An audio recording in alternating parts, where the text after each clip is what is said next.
Lord, I lift your name on high.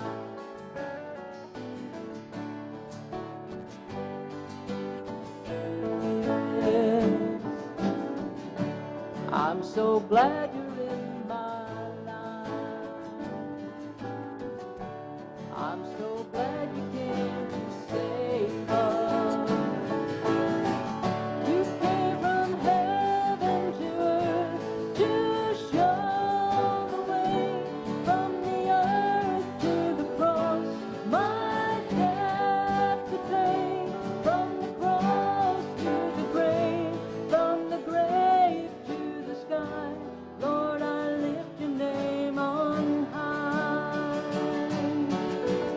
You came from heaven to earth to show the way, from the earth to the cross, my death to pay, from the cross to the grave, from the grave to the sky. Lord, I lift your name on high. Lord, I lift your name on high. Amen. You can be seated. Let's open up with a word of prayer. Holy Lord, as we come before you this morning, Father, we love you. Lord, I thank you for this Christmas season, this chance that, Father, we not only get to draw close to our family, draw close to those that don't live with us anymore, but Father, this is a chance to remember you. This is a chance to celebrate the birth of our King, the birth of our Savior. And Father, I praise your name this morning that you were willing to leave that throne. You were willing to leave the comforts of heaven to come to earth as a baby, as a man in a lowly stable in a manger. And Father, we praise your name for having a Christmas season this morning. Lord, we lift up our many requests to you. Father, you know the families that are, Lord, they're facing the death of a loved one very soon. And Lord, we pray that your hand will be on those families, that Lord, in the midst of turmoil and tragedy and things that we just don't understand, that Father, your peace would be felt, your voice would be heard, and that Father, it would be a peace that this world doesn't understand.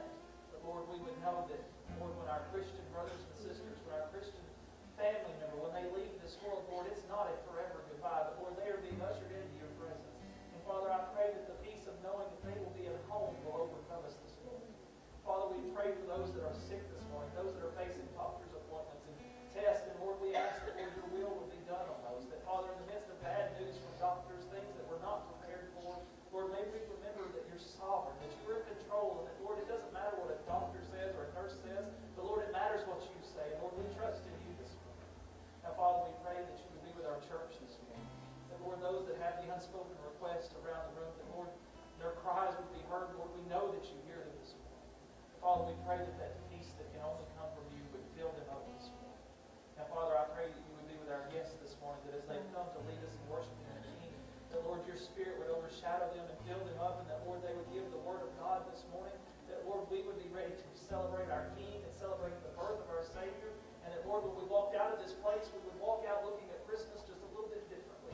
That, Lord, we would look at gifts and bows and trees, but, Lord, we would look at a manger, and a mother, and a father. We would see that precious baby that was born to buy our salvation. Now, Father, we pray that you would have your way with us this morning. It's in the precious name of Christ that we live. Amen. Please stand again as we sing Angels We Have Heard on High.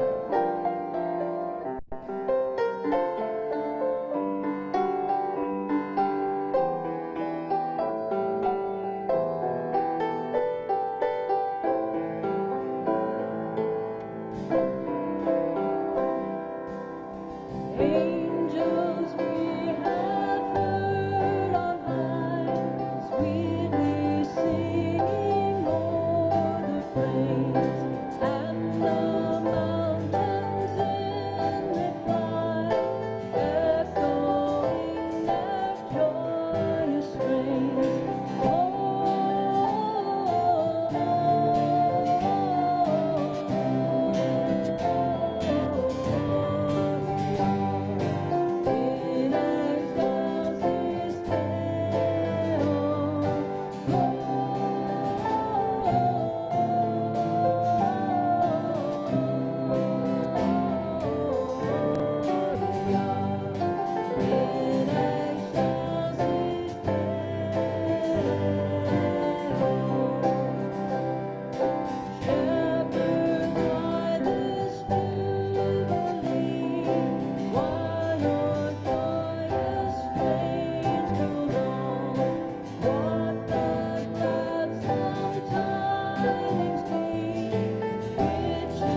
excelsis Deo.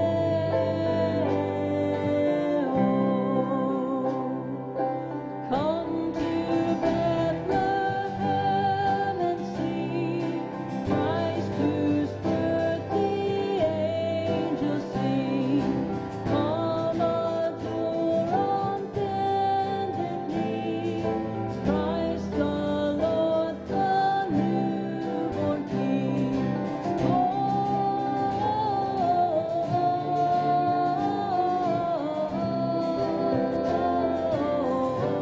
Gloria in excelsis Deo.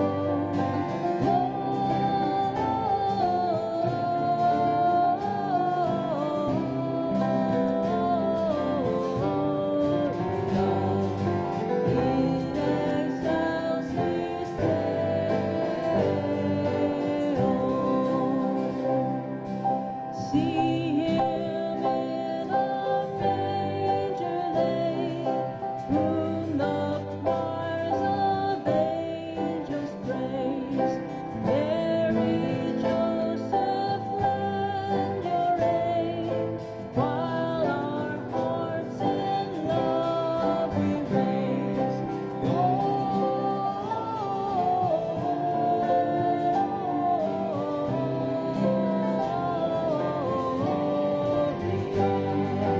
In excelsis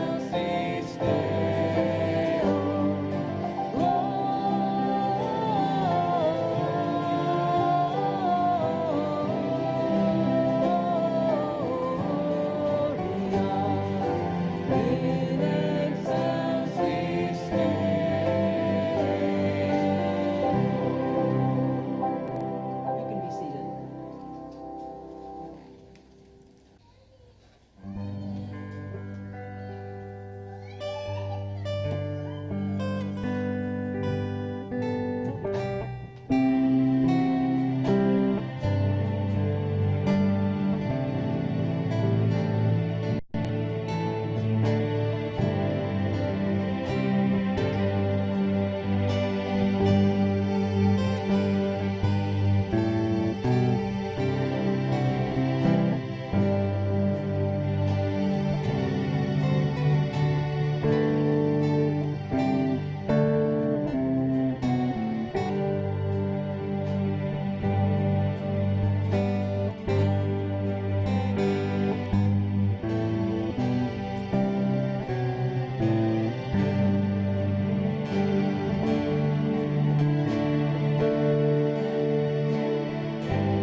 We're missing a member of our family this morning. David's not feeling well, so if you guys would just remember him as he tries to get over all this sinus and stuff.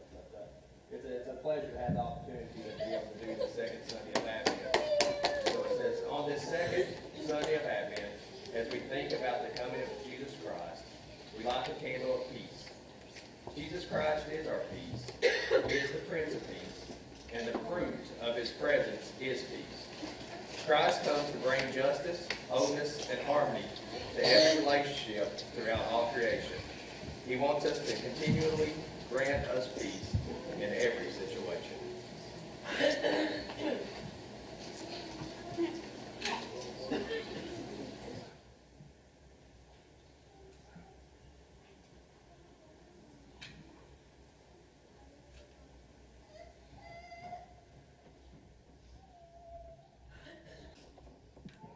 Please stand. God is worthy, isn't he? Thou art worthy, thou art worthy, thou art worthy, O Lord.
Well, it is a huge pleasure to have Miss Csilla. I'm giving up trying to pronounce your guys' last names correctly because I know that I will not do it with my southern tongue. But I can get Csilla right. That is correct. So she gave me the thumbs up. That's awesome. Well, it's a pleasure to have them back this morning. If you remember, they were here with us several weeks ago just for a good concert. Well, now this morning they're going to give us a good Christmas concert to help get us in the spirits and in the mood to not only be with our families, but to worship the King. Because as we've preached, as we've taught, Christmas is more than the trees. It's more than the decorations. As beautiful as it is, it's more than the Advent. There's a reason why we've gathered. There's a reason why we celebrate. And we need to let that take the front seat of everything we do this Christmas season. So, Miss Csilla, I'm going to give it over to you, ma'am.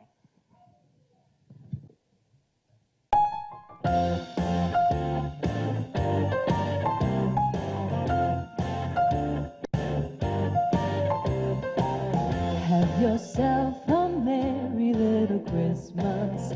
Let your heart be light. From now on, our troubles will be out of sight. Have yourself a merry little Christmas. Make the Yuletide gay. From now on, our troubles will be miles away. Here we are as in olden days, happy golden days of yore. Faithful friends who are dear to us, gather near to us once more. Through the years we all will be together, if the Lord allows. Hang a shining star upon the highest bough. So have yourself a merry little Christmas now.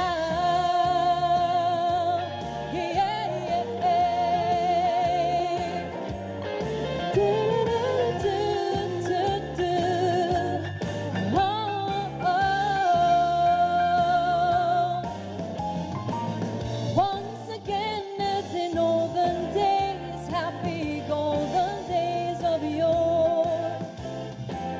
Faithful friends who are dear to us, gather near to us once more. Through the years we all will be together, if our Lord allows. Hang a shining star upon the highest bough. So have yourself a merry little Christmas now.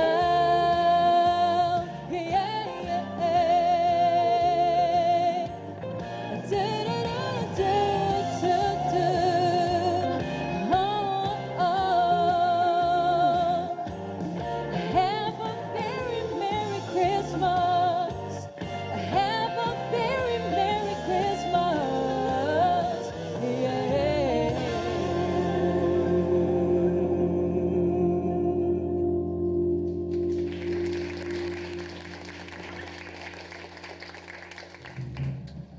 Well, good morning. Can we try it again? Good morning. Oh, yes, I like it much better. What a beautiful, beautiful day to be in the house of God.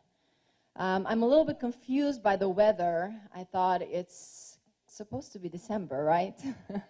It's hard to kind of dress for the day. It's like in the morning you have to bundle up and wear your winter coat, and then by the afternoon you're basically dying of heat.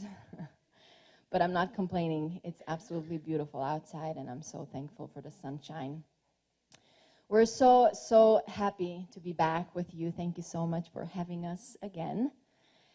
By a show of hands, can I see how many of you seen us last time we were here? Well, thank you for coming back. That says a lot. Or maybe you just said, let's give them another chance. We'll see how they do this time.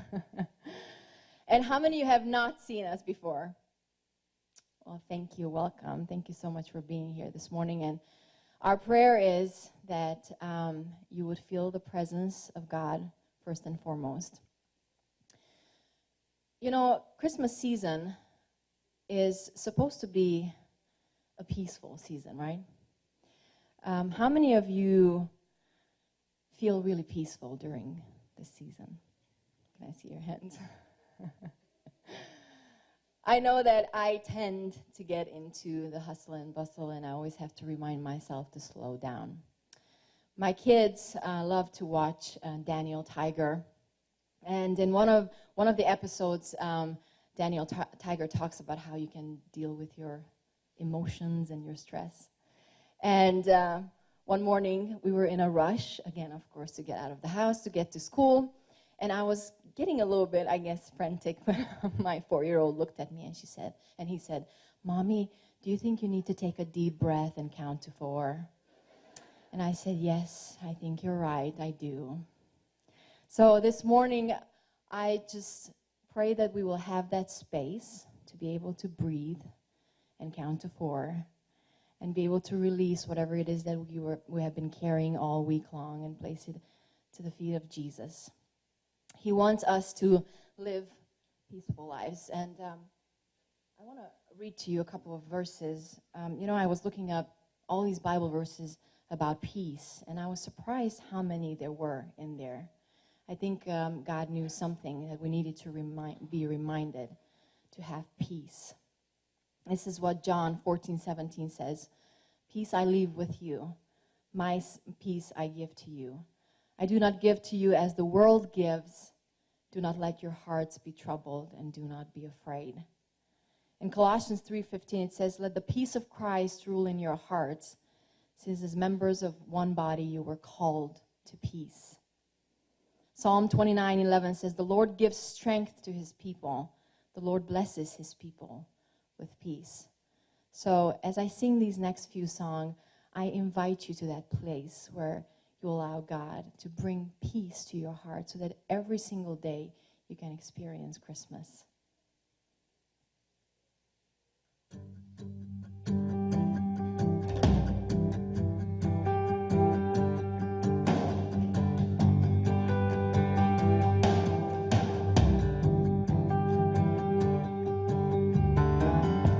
I made the same mistake before. Too many malls, too many stores. December traffic, Christmas rush. It breaks me till I push and shove. Children are crying while mothers are trying to photograph Santa and sleigh. Shopping and buying and standing forever in line. What can I say? I need a silent night, a holy night, to hear an angel voice through the chaos and the noise. I need a midnight clear, a little peace right here, to end this crazy day with a silent night.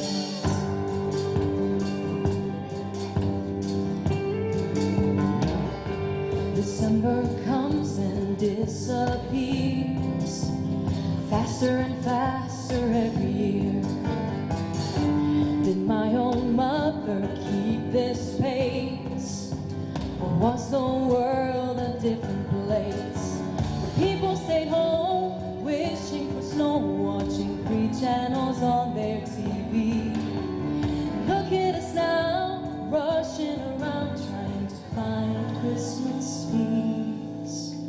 I need a silent night, a holy night, to hear an angel voice through the chaos and the noise. I need a midnight clear, a little peace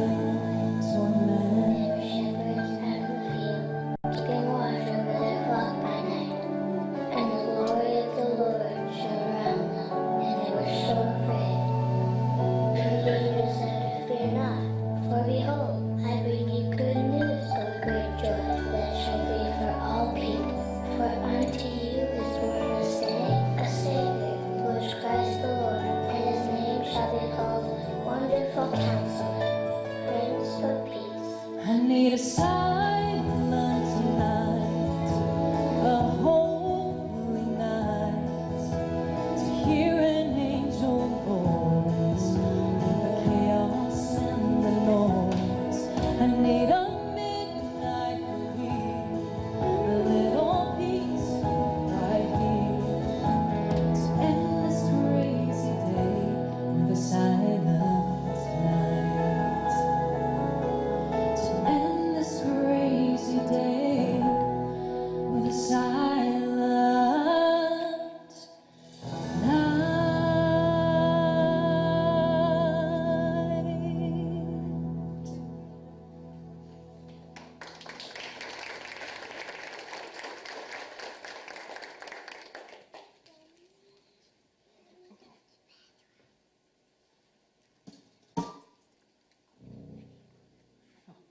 I think we skipped one side.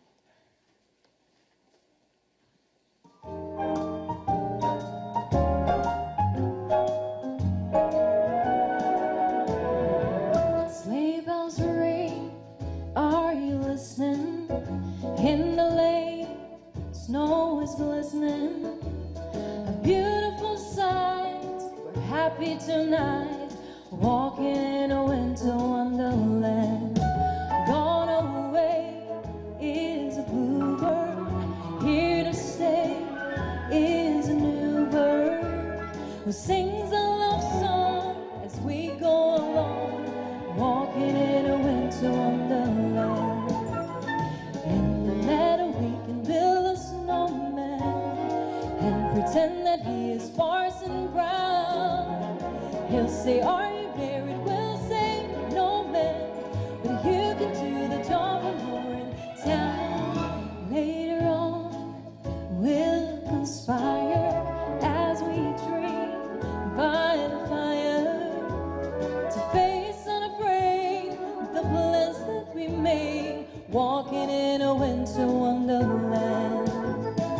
In the meadow we can build a snowman and pretend that he's Parson Brown.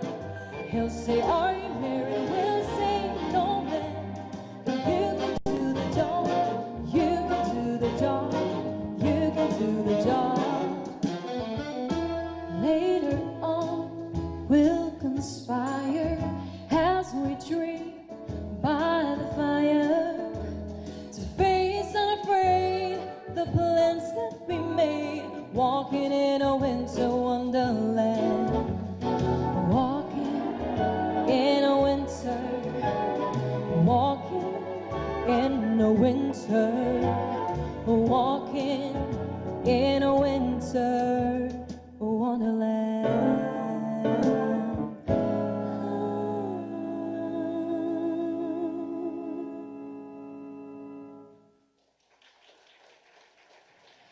At this time, I'd like to invite my hubby up to the stage. He's going to play a song for you on his instrument, so I'll let him introduce the song for you.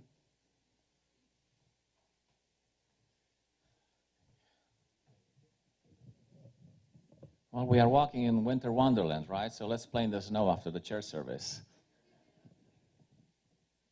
All that being said, we really enjoyed the Tennessee winters. We lived in Virginia for a little bit, and we did have some snow up there. I can't imagine what the Canadians do, but do you guys have snow here? Not much, all righty. Well, we enjoy it, every bit of it.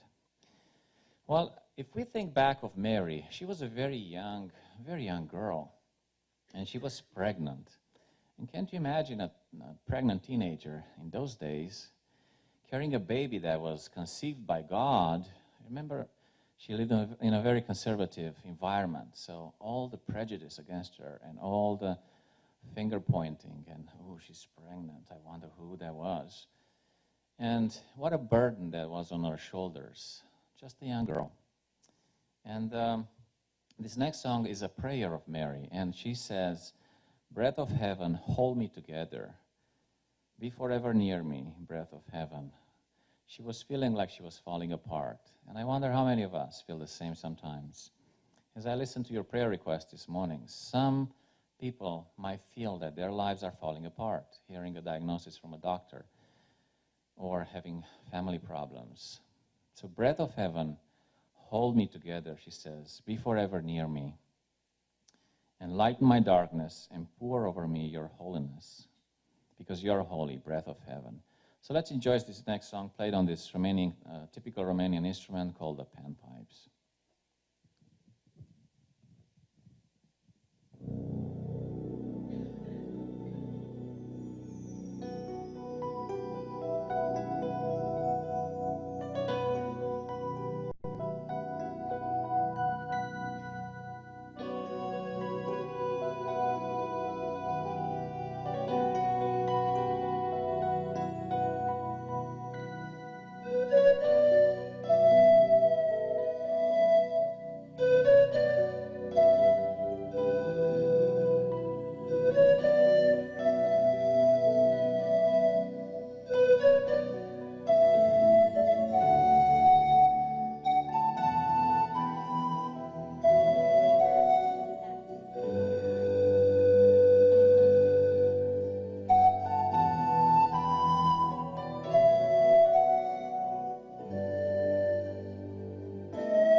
Let earth receive her King. Let every heart prepare him room. And heaven and nature sing, and heaven and nature sing, and heaven and nature sing.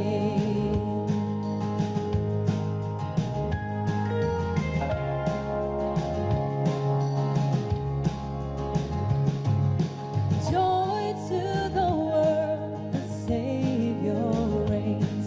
Let men their songs implore. While fields and floods, rocks, hills and plains, repeat the sounding joy, repeat the sounding joy, repeat the sounding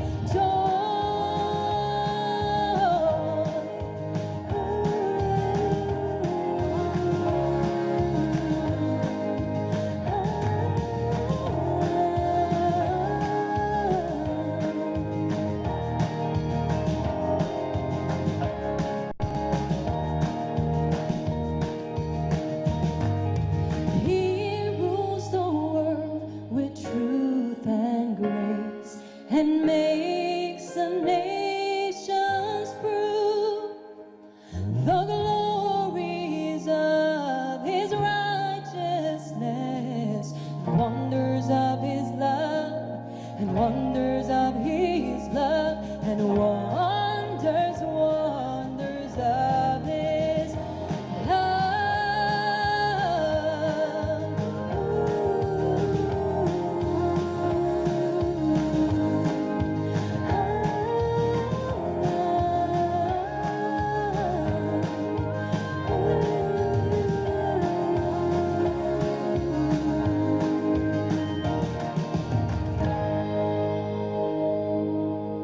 Amen.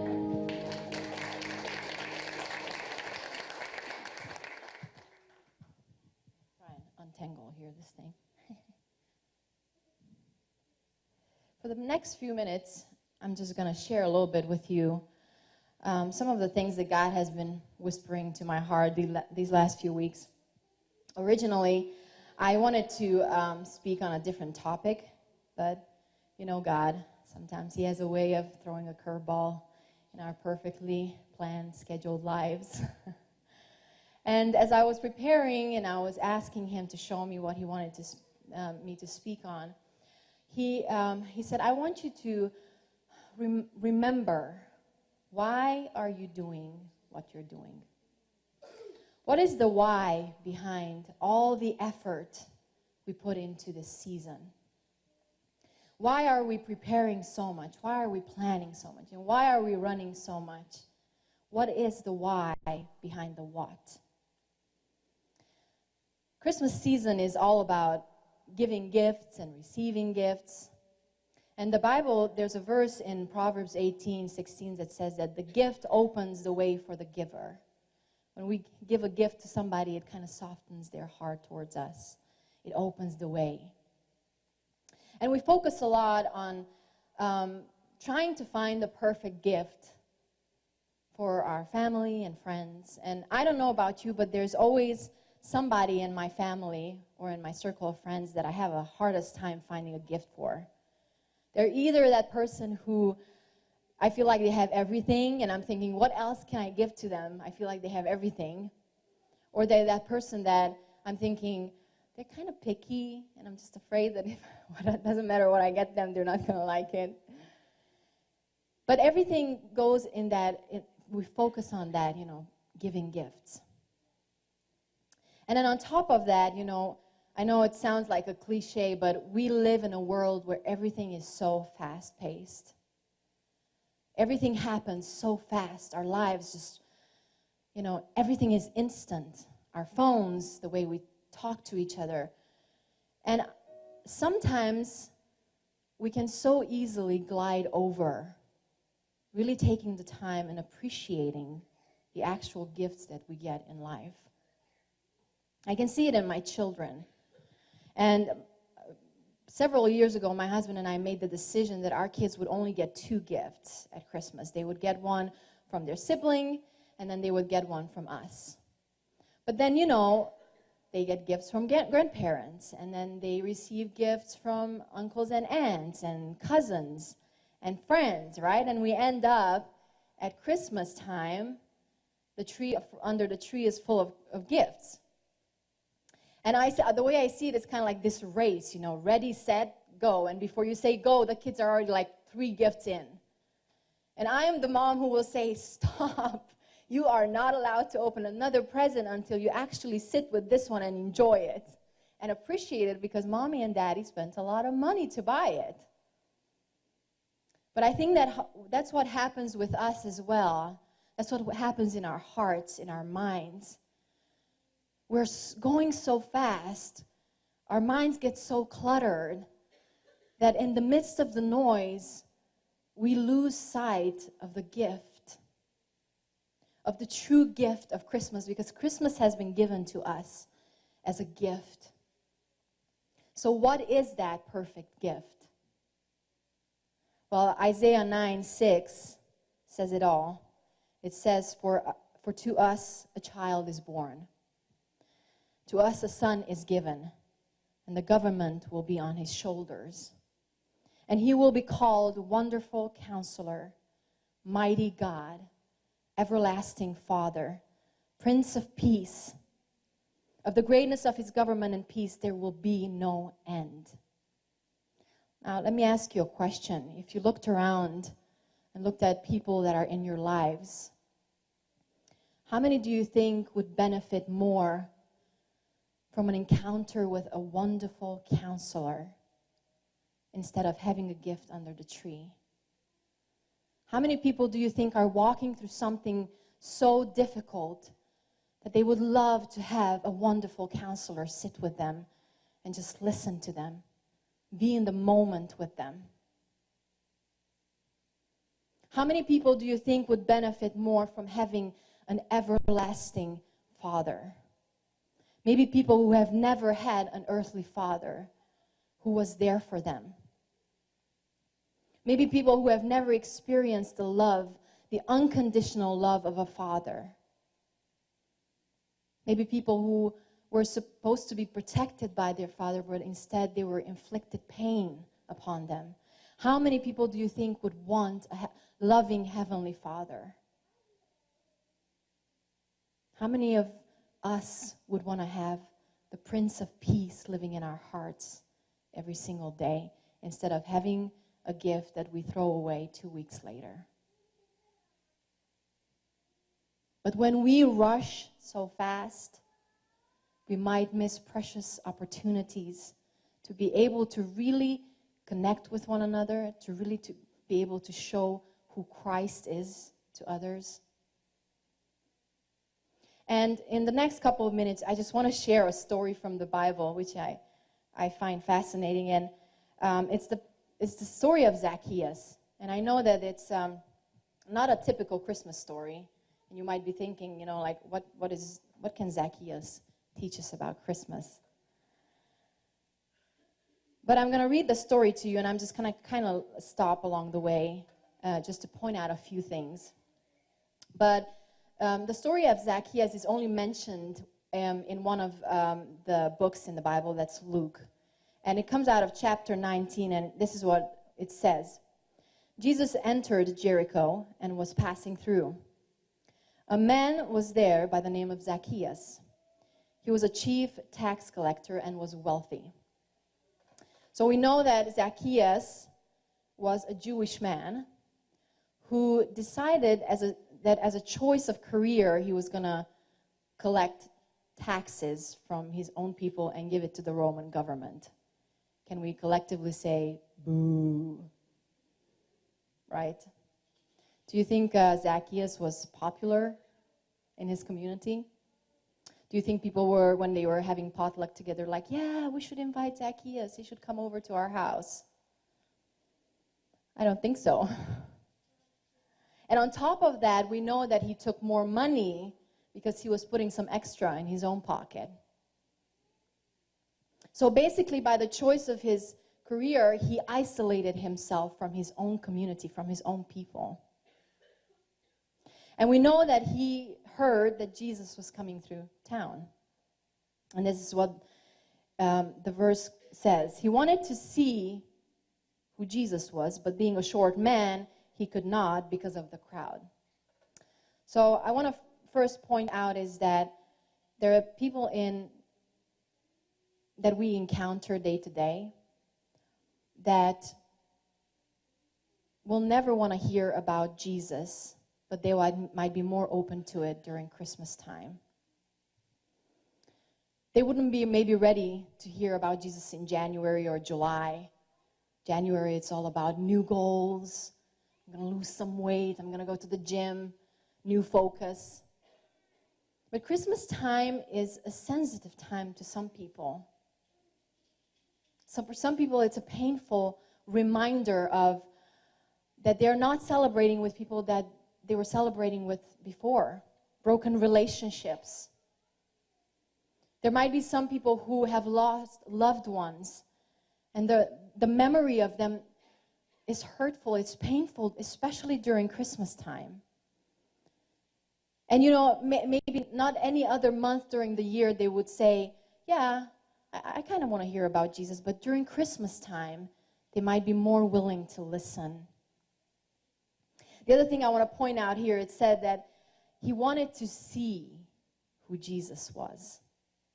He didn't want another person telling him, yeah, this is what the Bible says. He wanted to see.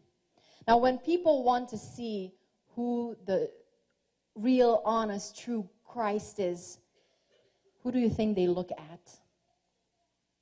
They look at us. They look at you and they look at me. And what they see is what they believe. There's a quote that says the talk is cheap, and it's true. I see it with my kids. I can tell them something over and over again, but if I do something, they see that and they imitate me. It's the same thing with people. They look at our lives.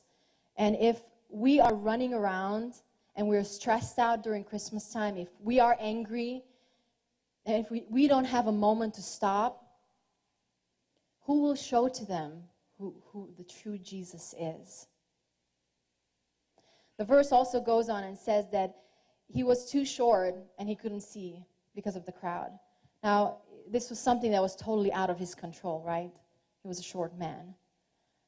And there are many people in our lives that out of their own control, they went through things, or they grew up in situations where they were never exposed to the Bible, or they don't know any other way. They grew up in an abusive home where they have never seen love. And so the first encounter that they're going to have with this Jesus is going to be through us.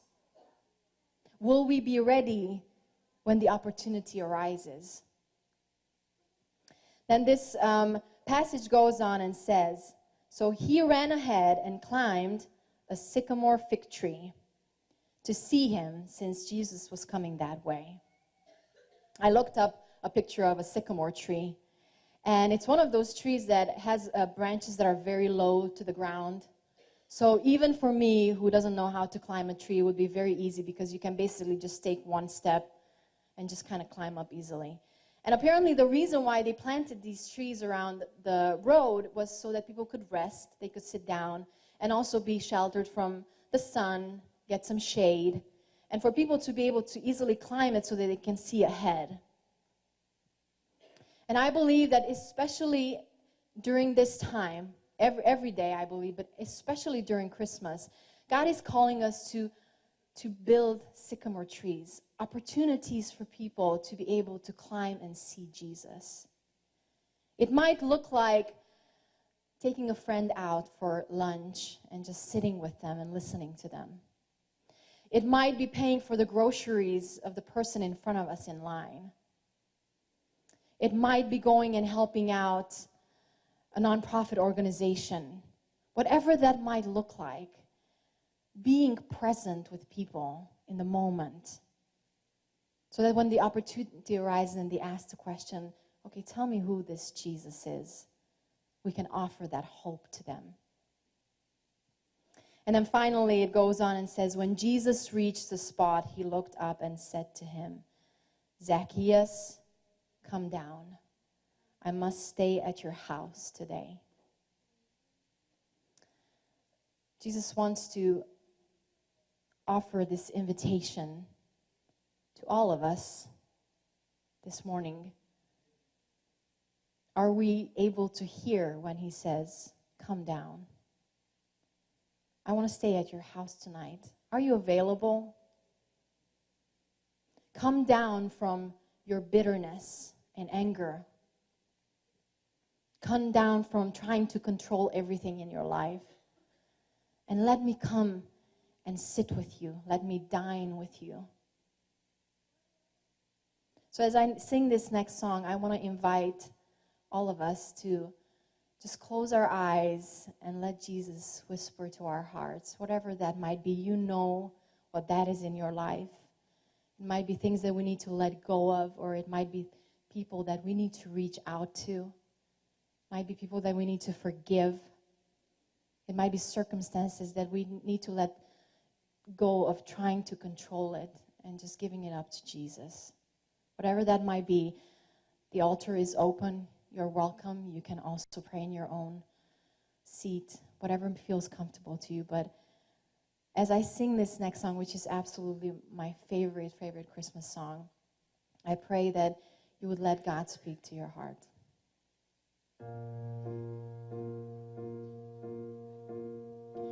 Oh, come, Emmanuel,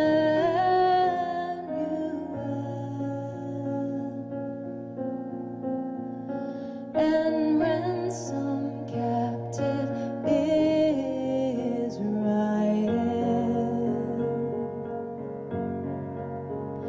Then mourns in lonely exile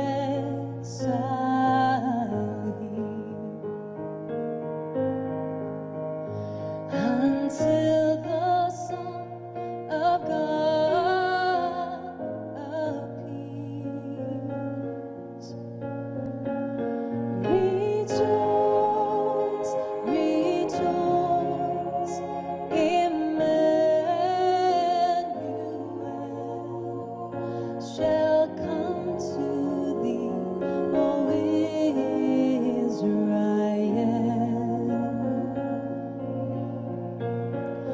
Oh, come, O Key of David, come and open wide our heavenly home. Together saints and angels sing.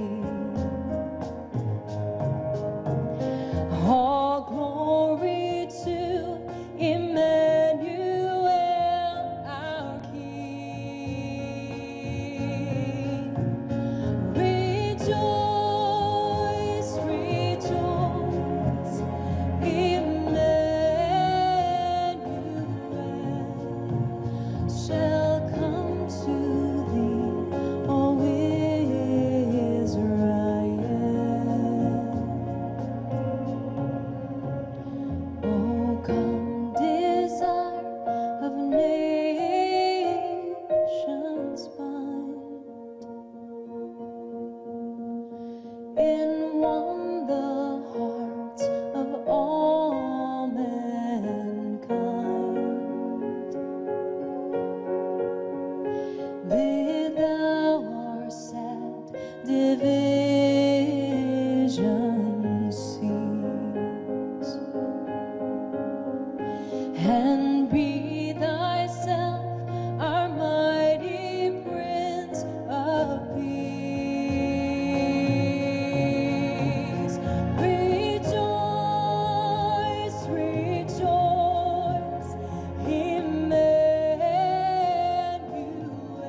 Deep breath.